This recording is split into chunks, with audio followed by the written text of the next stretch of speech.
대언자의 사명. 모세가 받은 사명은 대언하는 사명. 모세가 받은 사명은 히브리 백성을 탈출시키는 출애굽이었습니다. 그런데 모세는 그 일을 대언을 통해서 이루었습니다. 모세가 그 일을 기적 행함을 통해서 이루었다고 보기 쉽지만 기적은 그 대언하는 사명에 따르는 표적이었습니다. 그 이유는 모세가 처음에 하나님으로부터 사명을 받을 때, 또한 마지막으로 자기의 사명을 다 마칠 때, 처음에는 하나님이 모세에게 이제 가라, 내가 내 입과 함께 있어서 할 말을 가르치리라, 이렇게 하나님의 말씀을 대언하라고 일렀고, 또한 마지막에 모세는 신명기 1장 5절에 흔히 신명기는 모세의 유언으로 알려져 있는데 서두에 이렇게 나옵니다. 40째 해 11째 달 그 달 첫째 날에 모세가 이스라엘 자손에게 여호와께서 그들을 위하여 자기에게 주신 명령을 다 알렸다. 모세는 대언의 사명으로 시작해서 대언의 사명을 마치고 나서 하나님의 부름을 받았던 것입니다. 소천했던 것입니다. 위 본문에 여호와께서 자기에게 주신 명령을 다 알렸다라고 나와 있습니다.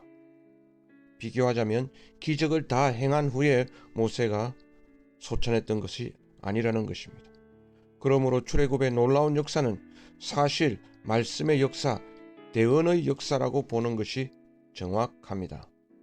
흔히 우리는 그것을 기적의 역사라고 보기 쉬우나 기적을 애써 부인할 필요는 없습니다. 그러나 하나님이 모세에게 맡기신 근본적인 사명은 기적 행함이 아니라 말씀의 대언이었고, 모세는 대언의 사명을 다 마치고 다 마쳤으니까 소천한 것입니다. 출애굽기 4장 10절부터 하나님과 모세의 긴 논쟁이 나옵니다.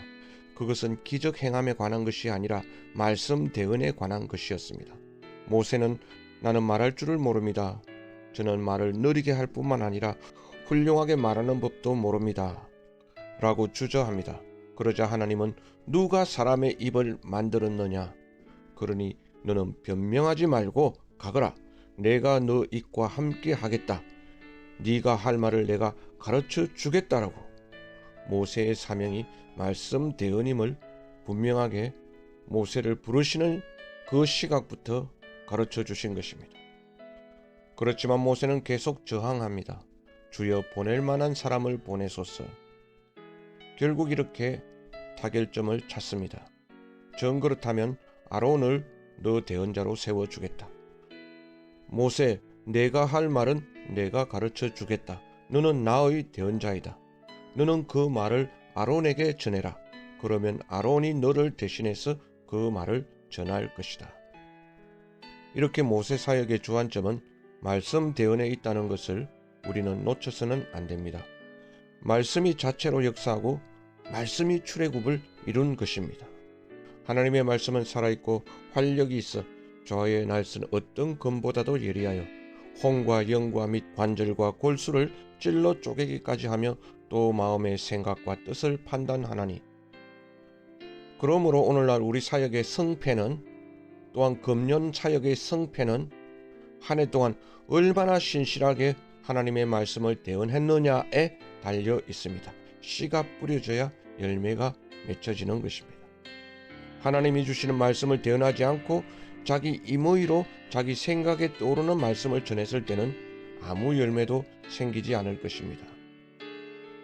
설교자들이 종종 제일 자주 범하는 오류가 말은 맞는데 능력이 없는 것입니다.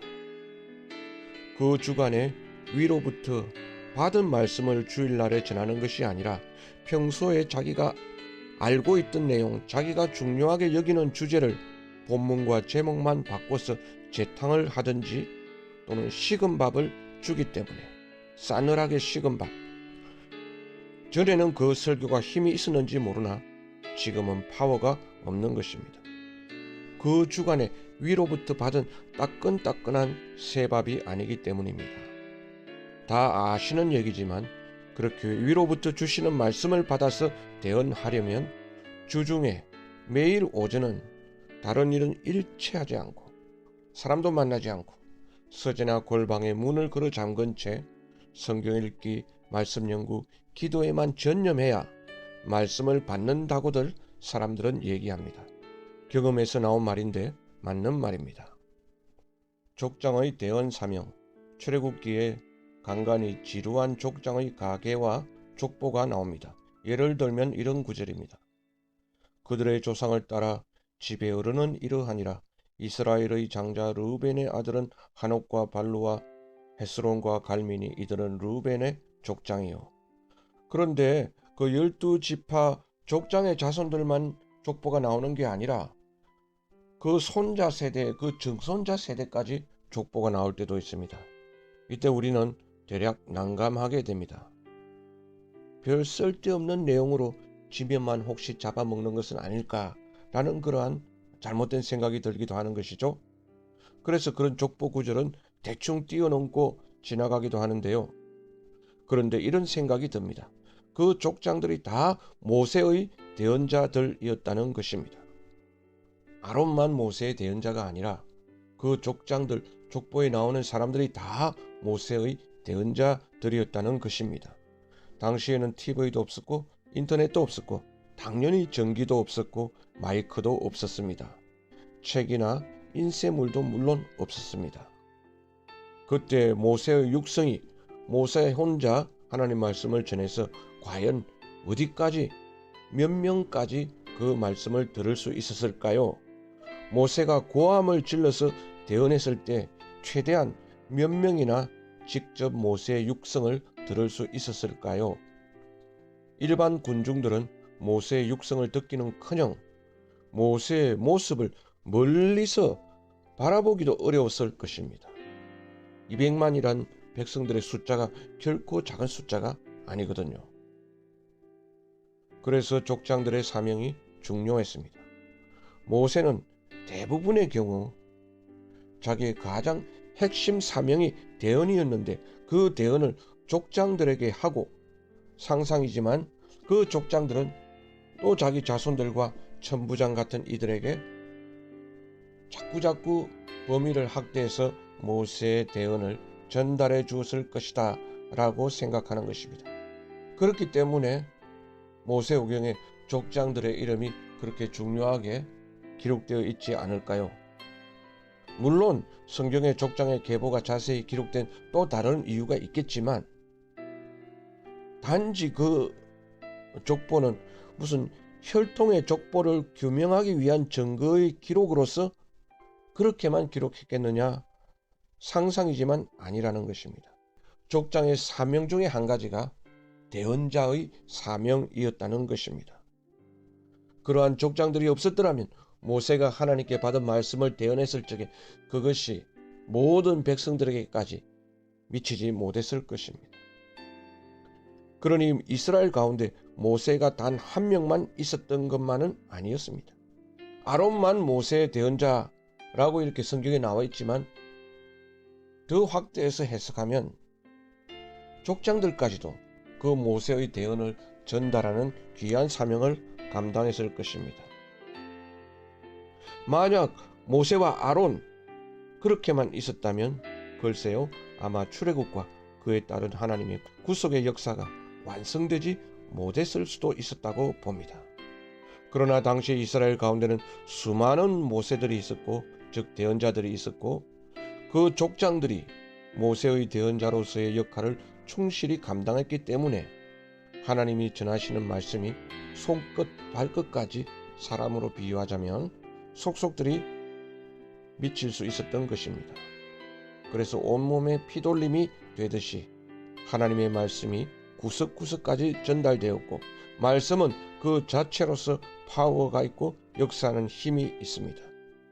물론 광야 백성들이 광야에서 다 자란 것은 아니지만 마음은 원이로 돼 육신이 연약해서 거의 다 광야에서 엎드러지고 말았지만, 적어도 다음 세대에 자기 세대에서 여호수아 세대로 연결시켜주는 자기 시대적 사명은 충실히 감당했다고 볼 수 있습니다.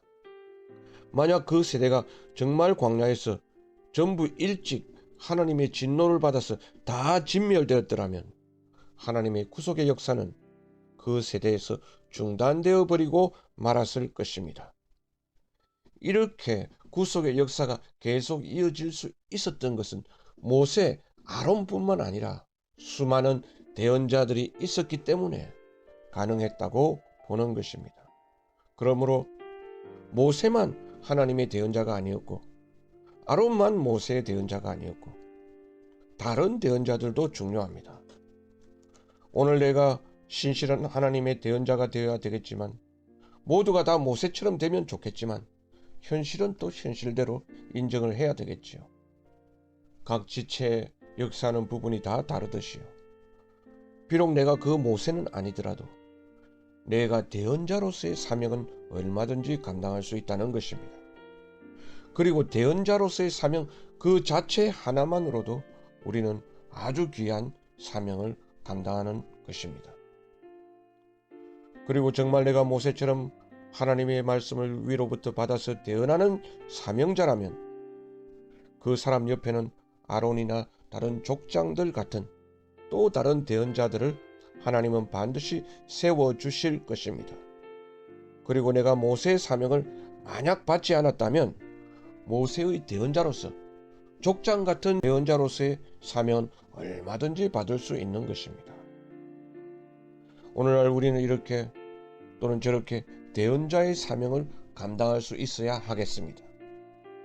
특별히 시중에 영감 있는 외국 설교를 번역해서 퍼뜨리시는 분들이 있습니다. 그 외국 목사님들은 한국어를 전혀 하실 수 없습니다. 그분들 역시 데이비드 윌커슨의, 폴 워셔의, 존 파이퍼의, 잭 푸닌의, 데이비드 파슨의, 레너드 레이버닐의, 찰스 스펄전의 대언자들인 것입니다. 그래서 대언자들도 어쩌면 천국에 가면 모세의 버금가는 그런 상급과 인정을 받을 것입니다.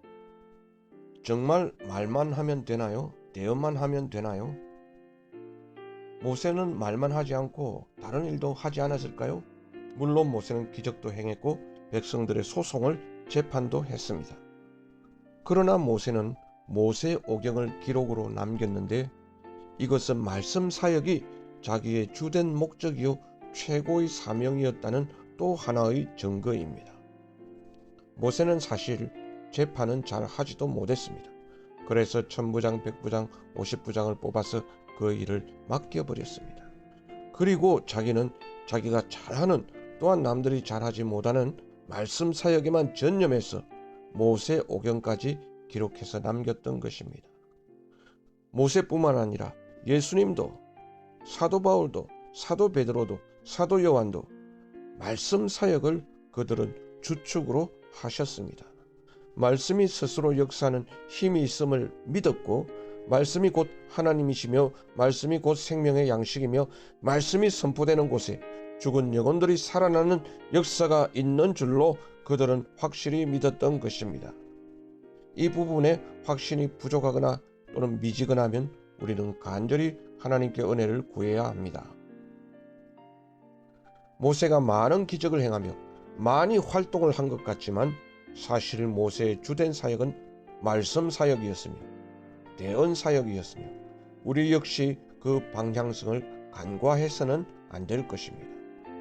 요나의 사명도 말씀 사역이었고 사무엘, 예레미야, 에스겔, 에스라는 말할 것도 없고 심지어 엘리야, 엘리사 같은 소위 비문서 선지자들도 말씀 대언이 그들의 주된 사역이었음을 우리는 결코 잊어서는 안 될 것입니다. 모세는 이렇게 말했습니다. 나는 말을 못하고 입이 둔한데요. 그때 하나님은 누가 입을 지었느냐? 쉽게 말하면 잔소리 말하는 것입니다. 정 못하겠거든 너의 대언자를 세워주겠다. 이렇게 하나님은 하나님의 종들을 부르셔서 말씀 사역의 사명을 맡기시고 또 그 주위에 그 대언자들을 세워주신다는 것입니다. 그렇게 해서 오늘도 하나님의 말씀이 왕성하게 퍼져나가서 많은 영혼들이 주께로 돌아오고 실족했던 영혼들이 새롭게 힘을 얻고 하나님 나라가 왕성해지는 한 해가 되시기를 바랍니다. 아멘.